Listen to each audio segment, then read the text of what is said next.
విజయ్, ఏమైంది? ఎందుకు అలా ఉన్నావు? ఇంతవరకు నాకు మా అక్కకు అంతర్యుద్ధం మాత్రం జరిగింది. ఇప్పుడు బహిరంగంగా జరగబోతుంది. ఇంకొద్ది క్షణాల్లో మా అక్క నన్ను అరెస్ట్ చేసిన చేయొచ్చు. విజయ్, భయపడకు.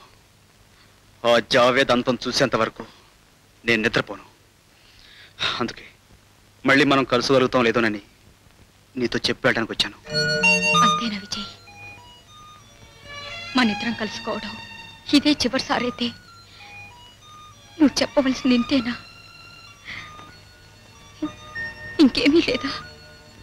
I'm sorry Rekha, I'm sorry. మీరెవరో నేనెవరో అయినా ఇన్నాళ్ళు సొంత మనిషి కన్నా ఎక్కువగా ఆదరించావు. నేను ఒక హంతకుడిని తెలుసు కూడా మనస్ఫూర్తిగా సహాయపడ్డావు. నేనేం చేసినా ఈ రుణం తీర్చుకోలేను. అడుగు రేఖ, ఈ క్షణంలో నీకేం కావాలో నేను ఇస్తాను. మాట తప్పవుగా? రేఖ, అయితే ఇక్కడే ఈ క్షణంలోనే నా మెళ్ళో తాడిగట్టు. రేఖ, మాట తప్పనన్నావుగా? బట్ నీది కోరాని కోరిక రేఖ. నేను ప్రాణాలు తీసే రాక్షసునైతే కావచ్చు, అంత మాత్రాన చూస్తూ చూస్తూ ఒక ఆడపిల్ల జీవితం నాతో పాటు నాశనం చేసేంత కిరాతకుని కాను. కానీ విజయ్, అక్కర్లేని మనువుతో నూరేళ్లు బ్రతకాలని ఏ ఆడది కోరుకోదు. మనసుకు నచ్చిన మనిషితో 3 ఘడియలు బ్రతికి చనిపోయినా చాలని అనుకుంటుంది.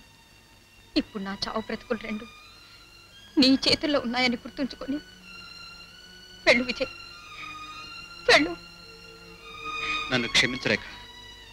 నా మీద ఇంత గాఢంగా ఆశలు పెంచుకున్నావు అనుకోలేదు.